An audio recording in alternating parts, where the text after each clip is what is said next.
Good morning everybody. कैसे हैं आप सभी बच्चे? उम्मीद करते सभी बच्चे बहुत अच्छे होंगे और आप सभी की स्टडी अच्छी बहुत चलती होगी। चलिए, उम्मीद है पेन और कॉपी साथ में लेके बैठे होंगे।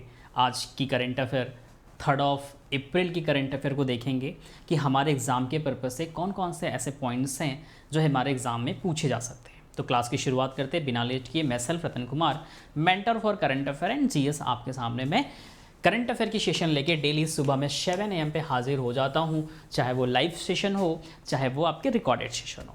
नाउ क्लास की शुरुआत करते हैं करंट अफेयर की पहली।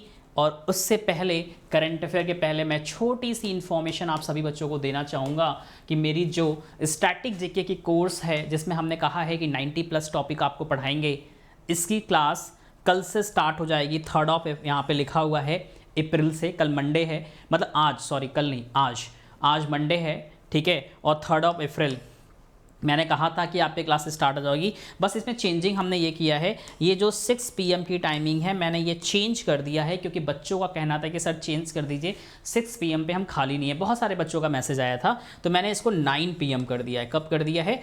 9 PM। तो उम्मीद है सभी बच्चों से कि 9 PM पे ये सेशन ज़रूर से ज्वाइन करेंगे। आज से क्लास स्टार्ट हो जाएगी। आज पहली क्लास होगी रात में 9 बजे, और इस कोर्स की कॉस्ट अभी भी 999 ही है। अभी भी आपके पास चांसेस है, जितना जल्दी हो कोर्सेस ले लीजिए। यकीन मानिए, आने वाले जो भी एग्ज़ाम आपके होंगे, 4 साल 5 साल 6 साल तक जो भी आप पेपर देंगे, सभी में ये काम आने वाला है। कंप्लीट थ्योरी क्लास है, इसलिए मैंने थ्योरी रखा है कि आपको डिटेल्स में जानने का मौका मिले। और ये आने वाले केवल और केवल 500 स्टूडेंट्स के लिए है। लगभग नियर अबाउट 400+ स्टूडेंट ने परचेज भी कर लिया है।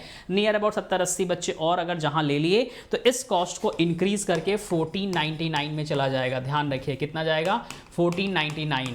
तो उम्मीद है कि सभी बच्चे 999 में ले लें, जिससे क्या हो भाई, पेमेंट वगैरह आपका खर्च ना हो, बच जाए।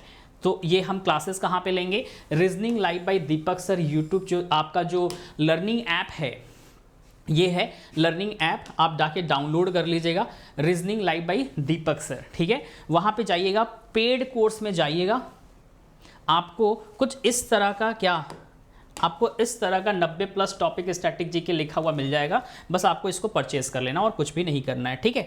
चलिए क्लास की शुरुआत करते हैं। पहला जो हमारा आज का करंट अफेयर इंपॉर्टेंट है वो ये है, भारत का जो विदेशी मुद्रा भंडार है वो कितना हो चुका है?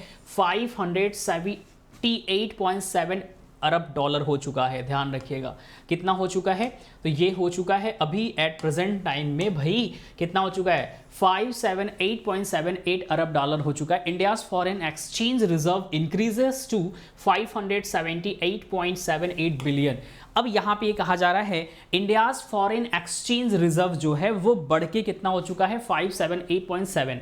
अब ये है क्या? भारत का विदेशी मुद्रा भंडार, मतलब भारत में जो विदेशी मुद्रा रखा गया है उसमें इंक्रीमेंट आया है, उसमें वृद्धि देखी गई है। ध्यान रखिएगा, ठीक है। भारत के विदेशी मुद्रा भंडार में लगातार दूसरे सप्ताह वृद्धि जारी है। 24 मार्च को 5.978 अरब अमेरिकी डॉलर से बढ़कर 578.778 अरब अमेरिकी डॉलर तक पहुंच चुका है। तो ये वाला डेटा आपके लिए एग्जाम में पूछा जा सकता है, ध्यान रखिएगा, ठीक है। अक्टूबर 2021 में भारत का जो विदेशी मुद्रा भंडार था वो 645 बिलियन अमेरिकी डॉलर था, अरब अमेरिकी डॉलर था 645, और अभी देखो कितना हो गया? 578। तो बहुत इंक्रीमेंट देखा गया, वृद्धि है, और ये सबसे उच्च स्तर पे था। ध्यान रखिएगा, ठीक है। इसके जो 4 विदेशी मुद्रा भंडार मतलब फॉरेक्स रिजर्व होता क्या है? केंद्रीय बैंकों के पास क्या होते हैं? विदेशों की जो मुद्रा संपत्ति पड़ी होती है। केंद्रीय बैंक मतलब हर एक देशों का एक केंद्रीय बैंक होता है। जैसे हमारे देश का क्या है? Reserve bank of India, RBI को केंद्रीय बैंक कहा जाता है। तो वो क्या है? विदेशी जो मुद्रा है भंडार को वो रखते हैं कि अगर कोई समस्या वगैरह आ पाती है या कुछ भी ऐसी प्रॉब्लम्स आती है तो उस केस में उस अमाउंट को खर्च कर सके, ठीक है। तो उसमें कहीं ना कहीं बढ़ोतरी देखी गई है। इसके अंतर्गत 4 कंपोनेंट्स आते हैं फॉरेन रिजर्व के अंतर्गत। पहला जो है फॉरेन करेंसी एसेट्स है, मतलब फॉरेन करेंसी एसेट्स का मतलब फॉरेन करेंसी को रखना, एसेट्स जो भी सामान वगैरह, गोल्ड वगैरह भी आता है, ध्यान रखिएगा। स्पेशल ड्रॉइंग राइट आते हैं। Reserve position in the international monetary fund में क्या पोजीशन है रिजर्व में, ये इंपॉर्टेंट। ये 4 कंपोनेंट आते हैं किसमें? फॉरेक्स रिजर्व के अंतर्गत, ठीक है, ध्यान रखिएगा। फिनलैंड जो है ध्यान रखिएगा, फिनलैंड जो है वो नाटो का 31st मेंबर बना हुआ है। कौन सा बना हुआ है? 31st मेंबर नाटो का बना हुआ है, इस बात को ध्यान रखिएगा। और नाटो के अभी जो मेंबर्स टोटल थे वो मेंबर थे कितने? 30 मेंबर थे। कितने थे? 30 मेंबर थे, बट अब यही बढ़ के कितने हो चुके हैं? 31 हो चुके हैं। क्यों? क्योंकि क्या है, फिनलैंड भी मेंबर हो चुका है। फिनलैंड भी क्या है? मेंबर हो चुका है। ध्यान रखिएगा, बहुत ही इंपॉर्टेंट है। फिनलैंड के पहले स्वीडन ने भी इच्छा जताई थी कि हमें भी नाटो का मेंबर होना है, बट टर्की और हंगरी ने क्या किया? डिक्लाइन कर दिया था किसके? स्वीडन के एप्लीकेशन को, कि नहीं भाई आप नहीं बन सकते, तो वो कैंसिल कर दिया। लेकिन फिनलैंड जो है हमारा 31वां देश बना है नाटो के मेंबर के रूप में। ठीक है, अगेन आप एग्जाम में पूछा जाएगा कि नाटो का 31वां देश मेंबर्स कौन सा है, तो कौन है? फिनलैंड है। नाटो सेक्रेटरी जनरल जेंस कौन है भाई? स्टोलटेनबर्ग ने ये अनाउंसमेंट किया है कि Finland has become the 31st member of the alliance of after the Turkey's exception. Turkey ने एक्सेप्ट किया है, उसके बाद फिनलैंड क्या है? नाटो का 31वां मेंबर्स देश बन चुका है। ध्यान रखिएगा, बहुत इंपॉर्टेंट है, क्वेश्चन एग्जाम में पूछता है। फिनलैंड की जो प्राइम मिनिस्टर है वो सना मरीन है। आपने देखा भी होगा कि भाई रिसेंटली मोदी जी विजिट भी किए थे वहां पे। कैपिटल हेलेंस्की है ना। करेंसी क्या है? यूरो आपको देखने को मिलेगा। कहाँ का? फिनलैंड का। नाटो का फुल फॉर्म क्या होता है? नॉर्थ अटलांटिक ट्रीटी ऑर्गेनाइजेशन है।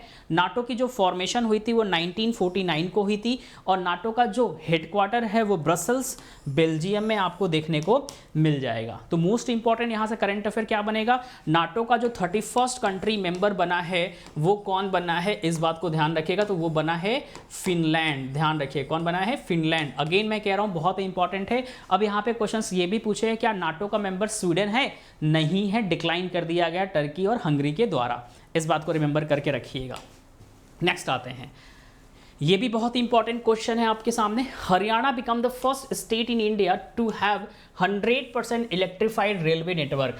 अब हरियाणा में जो रेलवे का नेटवर्क है वो पूरी तरह से विद्युतीकृत हो चुका है, इलेक्ट्रिफाइड हो चुका है। कौन सा? हरियाणा राज्य में। तो भारत का पहला राज्य है हरियाणा, जहां पे रेलवे के जो जितने सारे नेटवर्क है वो पूरी तरह से इलेक्ट्रिफाइड हो चुके हैं, विद्युतीकृत हो चुके हैं। एग्जाम में क्वेश्चन पूछा जाएगा क्योंकि भारत का पहला राज्य है। 100% विद्युतीकृत रेलवे नेटवर्क वाला भारत का पहला राज्य कौन बना है? हरियाणा बना है। कौन बना है? हरियाणा बना है। इस बात को ध्यान रखिएगा। ये रेलवे ईस्ट कोस्ट रेलवे, उसके बाद नॉर्थ सेंट्रल रेलवे, फिर उसके बाद आता है नॉर्थ ईस्टर्न रेलवे, उसके बाद आता है साउथ ईस्टर्न रेलवे और सेंट्रल रेलवे, ये सब इसके अंतर्गत आते हैं। ये है 100% electrification of broad gauge route of Indian railway. कितना है? तो ध्यान रखिए, रॉकेट तो 13,675 रूट किलोमीटर है जो कि इलेक्ट्रिफाइड पूरी तरह से हो चुका है। बाकी इसकी डिटेल्स आपके एग्जाम में नहीं आएंगे। आपके एग्जाम में जो पूछा जाएगा वो यही पूछा जाएगा, भारत का पहला वो कौन सा राज्य है जिसने अपने रेलवे नेटवर्क को पूरी तरह से 100% इलेक्ट्रिफाइड किया है? तो हरियाणा राज्य है। ठीक है, ध्यान रखिएगा। आगे आते हैं, राजीव मिश्रा को पीटीसी इंडिया का सीएमडी बनाया गया है। मोस्ट इंपॉर्टेंट है, पीटीसी इंडिया एक फाइनेंशियली कंपनी है जिसने राजीव मिश्रा को, इन्होंने क्या किया है? अपना सीएमडी बनाया हुआ है। ध्यान रखिएगा, कौन है? राजीव के मिश्रा को सीएमडी के तौर पर नियुक्त किया गया है। किसका? पीटीसी इंडिया के कंपनी में 29 मार्च को यह नियुक्ति हुई है। यही आपके लिए बहुत इंपॉर्टेंट है। ठीक है, पीटीसी इंडिया की जो फॉर्मेशन हुई थी वो कब हुआ था? 16 अप्रैल 1999 में इसकी फॉर्मेशन हुई थी। ध्यान रखिएगा।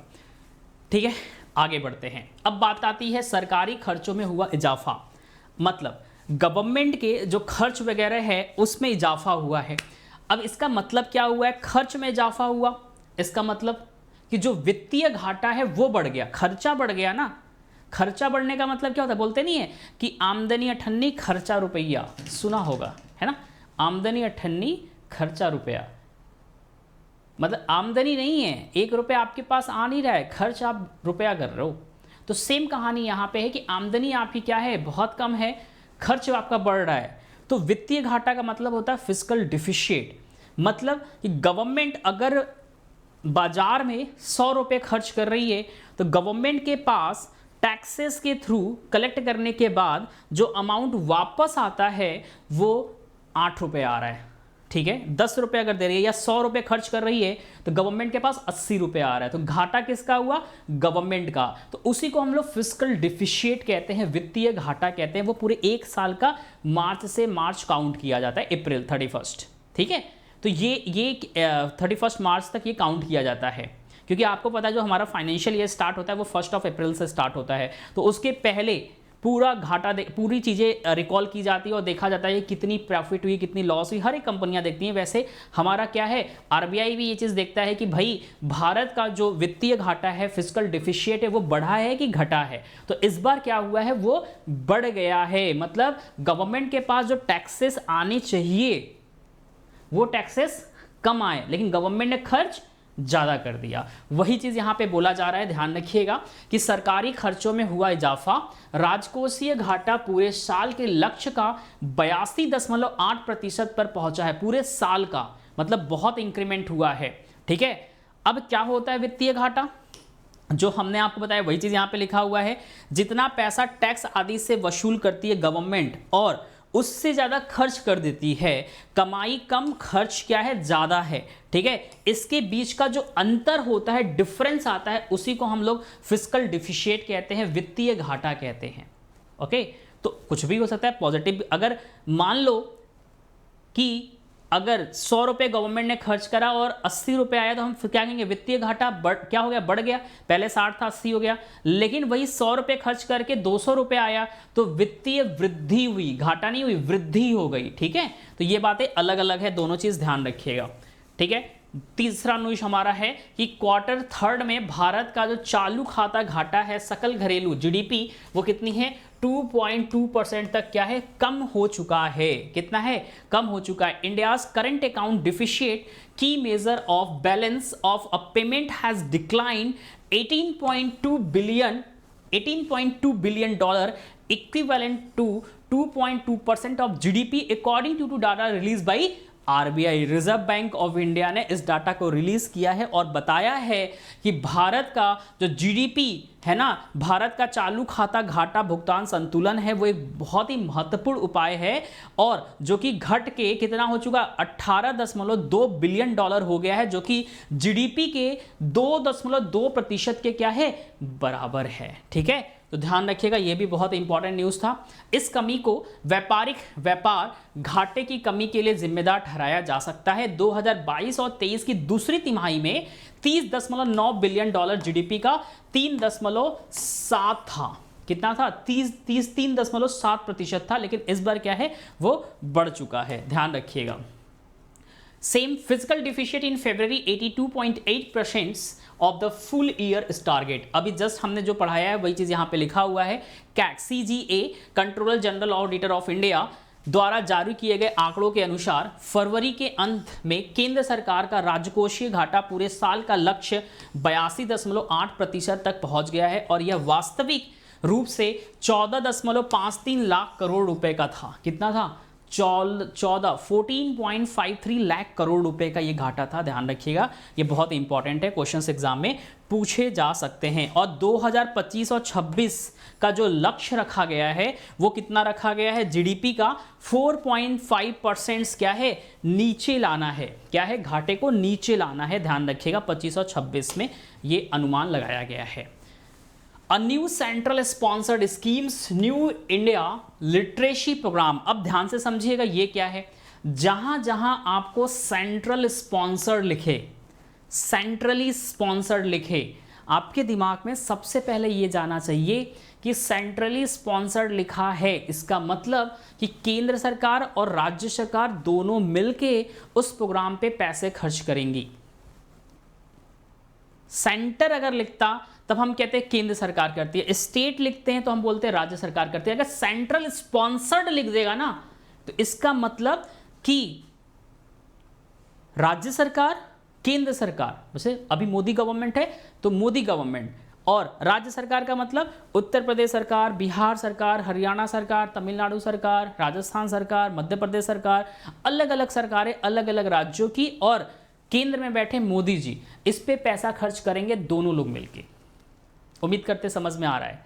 अब यहाँ पे क्या लिखा हुआ है, न्यू इंडिया लिटरेसी प्रोग्राम, मतलब नव भारत साक्षरता कार्यक्रम। आपको लिटरेसी से समझ में आ रहा है कि इस प्रोग्राम का जो लक्ष्य है, एम है, वो भारत के हर एक पर्सन को, अभी दिखाएंगे कितने साल के बच्चों को लिटरेसी मतलब उनके अंदर स्किल्स, एजुकेशन अवेयरनेस, ये सब चीज़ें लाना इस प्रोग्राम का मेन मकसद है, एम है। ठीक है, ध्यान रखिएगा। Government has launch new programme called, क्या है, new India literacy programme. Exam में अब क्वेश्चन पूछा जाएगा कि न्यू इंडिया लिटरेसी प्रोग्राम हाल ही में किसके द्वारा लॉन्च किया गया है, तो ध्यान रखिएगा भारत सरकार के द्वारा लॉन्च किया गया है। गलती से राज्य सरकार मत बोल दीजिएगा, लॉन्च किया गया है भारत सरकार के द्वारा, लेकिन उस पे जो काम किया जाएगा वो दोनों सरकारें मिलकर पैसे क्या करेंगी, खर्च करेंगे। इस बात को ध्यान रखिएगा। Which is centrally sponsored, again मैं कह रहा हूं centrally sponsored scheme which will be implemented for 5 year.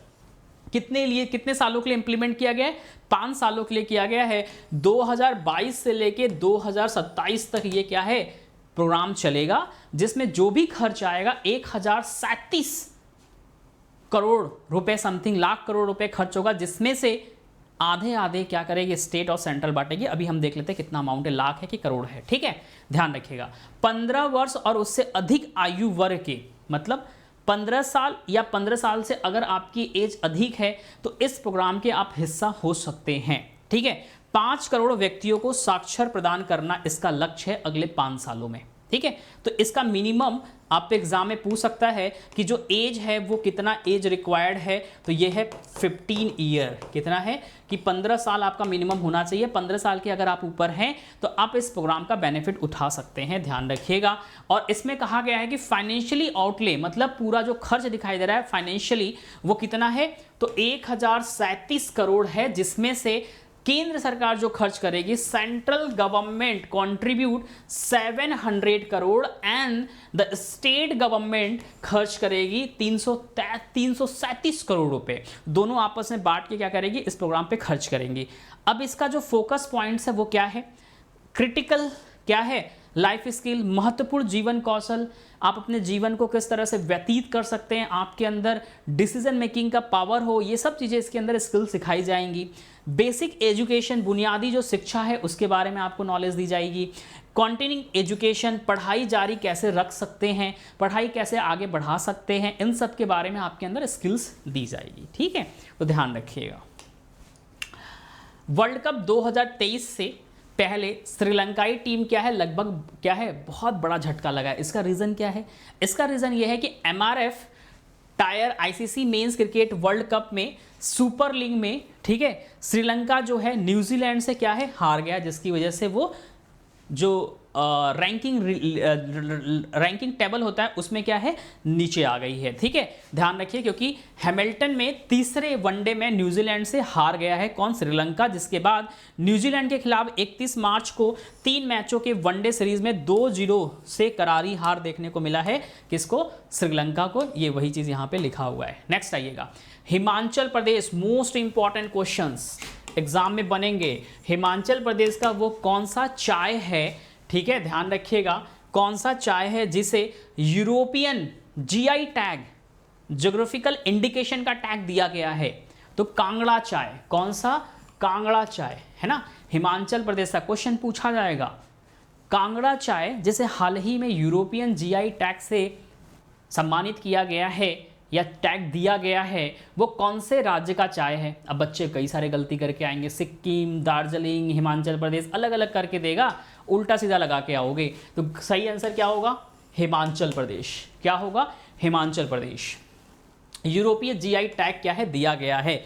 यूरोपीय आयोग ने भारत के हिमाचल प्रदेश कांगड़ा जिले में उगाई जाने वाली चाय की अनूठी किस्म कांगड़ा चाय को संरक्षित भौगोलिक संकेतन का दर्जा दे दिया है। ठीक है, चुनाव आयोग द्वारा 22 मार्च को जारी अधिसूचना के अनुसार पीजीआई 11 अप्रैल 2023 से प्रभावी होगा, मतलब 11 अप्रैल से इसको मान लिया जाएगा कि जीआई टैग दे दिया गया है। ठीक है, तो ध्यान रखिए कौन सा है, कांगड़ा चाय है हिमाचल प्रदेश का, जिसे यूरोपीय जीआई टैग दिया गया है। 19वीं शताब्दी के अंत में कांगड़ा चाय उद्योग फला फूला 19वीं सेंचुरी के एंड में। ठीक है, मतलब काफ़ी तेज से बढ़ा, और कांगड़ा चाय अपने अनोखे स्वाद और सुगंध के लिए बहुत प्रसिद्ध है। ध्यान रखिएगा, इसकी सुगंध बहुत अच्छी है। ठीक है, ध्यान रखिएगा।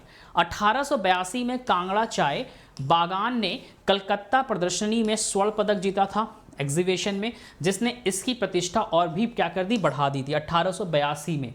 ठीक है, एक एग्जीबिशन हुआ था चाय के ऊपर कोलकाता में, उसने इसमें गोल्ड मेडल जीता था। उसके बाद इसकी जो प्रतिष्ठा थी वो काफ़ी बढ़ गई, और अब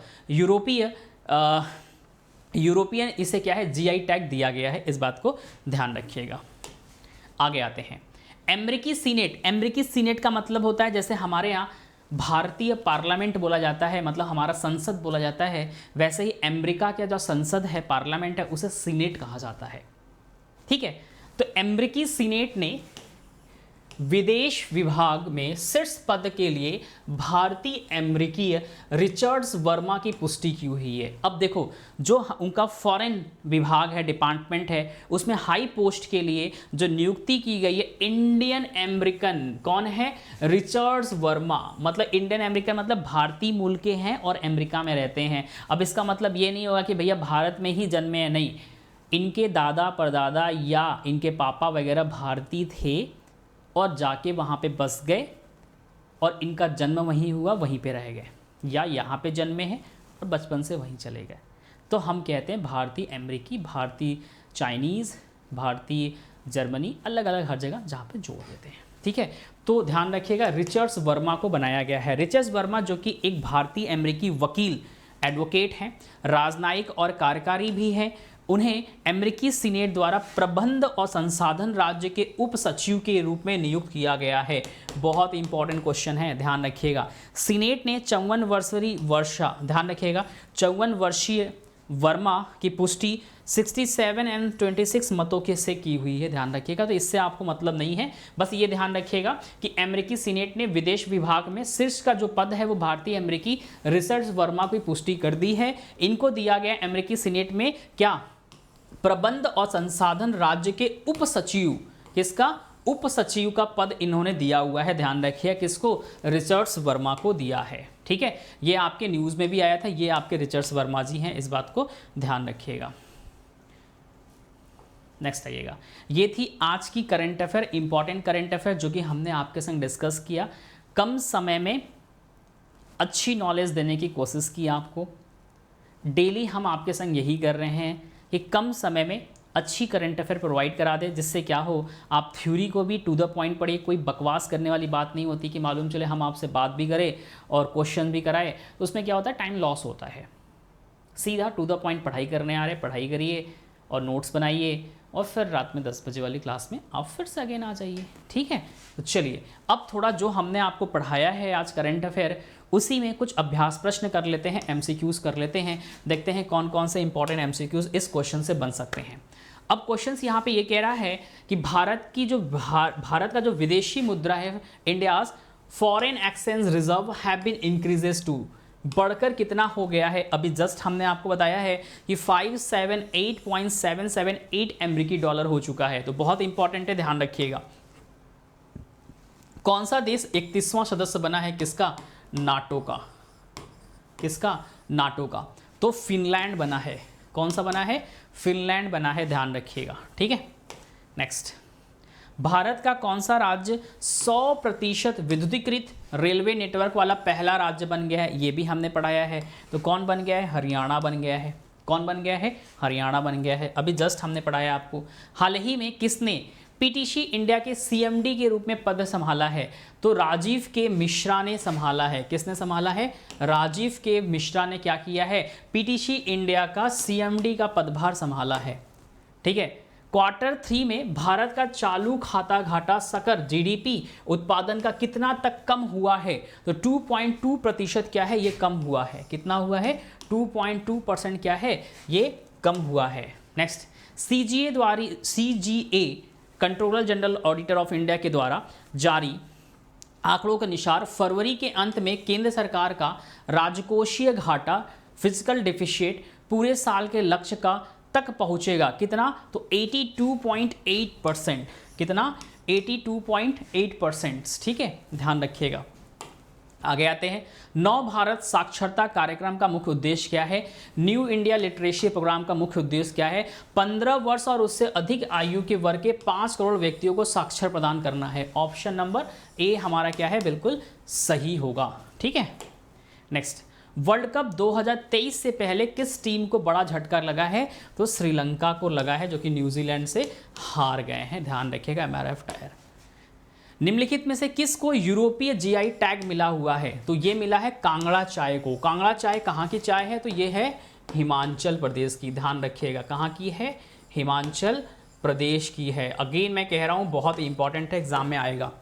अमेरिकी सीनेट द्वारा विदेश विभाग में शीर्ष पद के लिए रिचर्ड्स वर्मा को पुष्टि कितने मतों से की गई है, तो 67 to 26, 65, तो कितना हो जाएगा, 67 to 26 हो जाएगा, 67 to 26 हो जाएगा। तो ये थी इंपॉर्टेंट करंट अफेयर जो कि हमने आप सभी को दिया। और 2 अप्रैल, आज है 3 अप्रैल, तो 2 अप्रैल के इंपॉर्टेंट जो भी डे है वो ध्यान रखिएगा। 2 अप्रैल को मनाते हैं ऑस्टिम अवेयरनेस डे मनाया जाता है, ध्यान रखिएगा, ठीक है। और ये ऑस्टिम अवेयरनेस डे जो मनाया जाता है वो किसके लिए है, ब्लाइंडनेस के लिए, है ना, an away to prevent them, अंधेपन के कारण और उन्हें रोकने के तरीकों के बारे में जागरूकता फैलाने के लिए 1 से 7 अप्रैल तक ये क्या है, वर्ल्ड ऑस्टिम्स डे मनाया जाता है, अवेयरनेस डे मनाया जाता है, ठीक है, ध्यान रखिएगा। और आपको अभी जस्ट हमने आपको समझाया है कि मेरी कोर्सेस लॉन्च हो चुकी है, कल से इसकी सेशन स्टार्ट हो जाएगी,